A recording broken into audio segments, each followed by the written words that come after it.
عزیز طلباء و طالبات، السلام علیکم۔ آج ہم خط لکھنے کے بارے میں اہم ہدایات اور خطوط کی اقسام کے بارے میں بتا دیں گے۔ تو آئیں دیکھتے ہیں کہ خط لکھنے کے بارے میں کیا ہدایات ہونی چاہیے اور کیا خوبیاں ہونی چاہیے، قطع نظر اس سے کہ اب خطوط کا دور نہیں رہا، لیکن بطور اردو کے ایک طالب علم ہونے کے امتحان میں اور سیکھنے سکھانے میں یہ ہماری ضرورت ہے اور ہمیں چاہیے ہوتا ہے۔ تو اسی لیے دیکھتے ہیں کہ ایک اچھے خط کی سب سے بڑی خوبی کیا ہے۔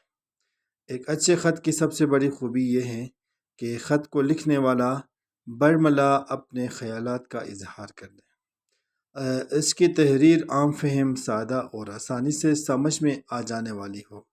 خط لکھنے والا یہ سمجھے کہ وہ جس کو خط لکھ رہا ہے وہ اس کے سامنے بیٹھا ہوا ہے اور وہ اس سے اپنے دل کی بات وضاحت کے ساتھ بیان کر رہا ہے۔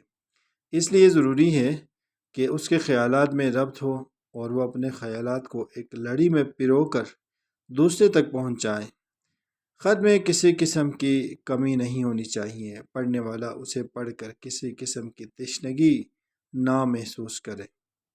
خط لکھنے کے لیے ضروری ہے کہ آپ ذہنی طور پر خط لکھنے کے لیے تیار ہوں، کسی قسم کی بے اطمینانی اور کرب میں آپ مبتلا نہ ہوں، ذہن پراگندگی کا شکار نہ ہو، اس سے آپ کی تحریر میں پختگی نہ آئے گی، خط میں ربط قائم نہیں رہ سکے گا، اور اس طرح آپ کی تحریر میں کچھ ایسے الفاظ بھی آ سکتے ہیں جن سے خط پڑھنے والے کے دل کو تکلیف ہو سکتی ہے۔ خط کا انداز لطیف اور شگفتہ ہونا چاہیے، موقع محل کے مطابق اس میں شوخی اختیار کی جا سکتی ہے، البتہ اگر خط میں کسی حادثے کا ذکر کرنا مقصود ہو تو پھر سنجیدگی ہی اختیار کرنی چاہیے۔ خط میں مشکل الفاظ استعمال کرنے سے گریز کرنا چاہیے۔ خط کے الفاظ ایسے ہونے چاہیے جو آسانی سے پڑھنے والے کی سمجھ میں آ جائے۔ خط کی زبان نہایت سادہ ہونی چاہیے۔ خط اتنا طویل نہیں ہونا چاہیے کہ پڑھنے والا اسے پڑھ کر اکتا جائے، اور نہ اتنا مختصر ہونا چاہیے کہ آپ اس میں اپنا مدعا ہی بیان نہ کر سکے۔ خط جامع مگر مختصر ہونا چاہیے۔ خط لکھنے سے پہلے اس کا مرتبہ ذہن میں رکھنا چاہیے جس کو آپ خط لکھ رہے ہیں۔ باپ، بھائی، ماں، دوست، چچا، ماموں وغیرہ کے رشتے کو خط لکھتے وقت ضرور ملحوظ رکھیں اور اسی کے مطابق اسے خط لکھیں۔ اب آئیں خطوط یعنی خط کی کتنی قسمیں ہیں، خطوط کی اقسام، اس بارے میں ذکر کریں گے۔ تو خطوط کی اقسام، خطوط کی 3 اقسام ہوتی ہیں: ذاتی خطوط، کاروباری خطوط، سرکاری خطوط۔ ذاتی خطوط وہ خطوط ہیں جو ہم اپنے دوستوں، اعزاء و اقارب یا دیگر ملنے والوں کو لکھتے ہیں۔ ان خطوط میں اپنے گھریلو حالات بیان کر سکتے ہیں۔ کاروباری خطوط وہ خطوط ہیں جن کے ذریعے ہم خرید و فروخت اور لین دین کے معاملات طے کر سکتے ہیں۔ سرکاری خطوط، ان کا تعلق حکومت سے ہوتا ہے، ان میں درخواستیں اور دستاویز بھی شامل ہیں، اور یہ وہ خطوط ہیں جو ملازمین اپنے محکمے والوں کو لکھتے ہیں۔ یہ تو ہو گئی خطوط کی اقسام۔ خط کی 3 قسمیں ہیں: ذاتی خطوط، کاروباری خطوط اور سرکاری خطوط۔ اب آئیں دیکھتے ہیں خط کے حصے۔ خط کے حصے کتنے ہیں؟ تو خط کے 6 حصے ہوتے ہیں: مقام روانگی اور تاریخ، یہ پہلا حصہ خط کا۔ مقام روانگی اور تاریخ خط کے دائیں کونے پر لکھی جاتی ہیں۔ پہلے شہر، گاؤں یا قصبہ کا نام لکھا جاتا ہے اور اس کے نیچے تاریخ لکھی جاتی ہیں۔ دائیں طرف کونے پر مقام روانگی اور تاریخ یہ خط کے دائیں کونے پر لکھی جاتی ہیں، جیسے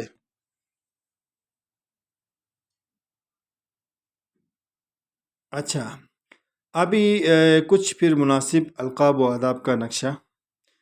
مکتوب الی یعنی جس کی طرف ہم خط لکھتے ہیں، کاتب خط لکھنے والا، مکتوب خط کو کہتے ہیں۔ اب مثال کے طور پر آپ جس کو خط لکھ رہے ہیں وہ والد محترم ہیں، تو مکتوب الی والد ہیں، اس کے لیے القاب و آداب ہمارے پاس پیارے ابا جان السلام علیکم ہے، قابل صد احترام والد صاحب تسلیمات، اور قبلہ و کعبہ والد صاحب تسلیم بسط عجز و نیاز۔ یہ ہمارے پاس والد صاحب کے لیے، والد محترم کے لیے القاب و آداب۔ اب اس کے لیے اختتام کے لیے کون سے الفاظ ہیں؟ تو آپ کا بیٹا، آپ کا فرما بردار بیٹا، آپ کا لخت جگر۔ اگلا جو مکتوب الی نمونے کے طور پر ہمارے پاس ہیں وہ والدہ ہیں۔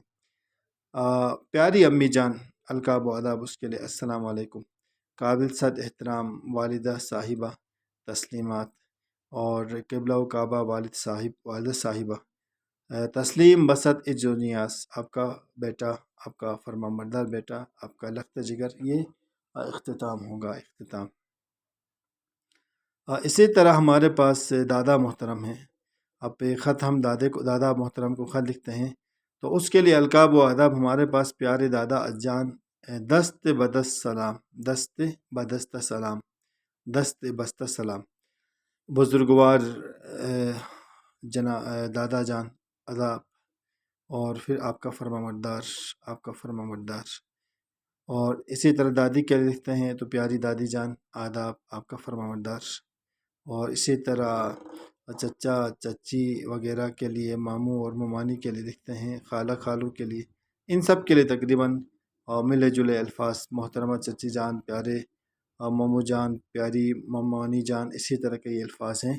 اور بڑے بھائی جان کے لیے اگر خط لکھ رہے ہیں ہم تو اس کے لیے القاب و آداب پیارے بھائی جان آداب تسلیمات، برادر محترم السلام علیکم، آپ کا چھوٹا بھائی، آپ کا پیارا بھائی۔ یہ بڑے بھائی کے لیے۔ چھوٹے بھائی کے لیے چھوٹا بھائی، اس کے لیے القاب و آداب برادر عزیز، دعائیں ہوں گی، اور پھر دوبارہ دعا گو۔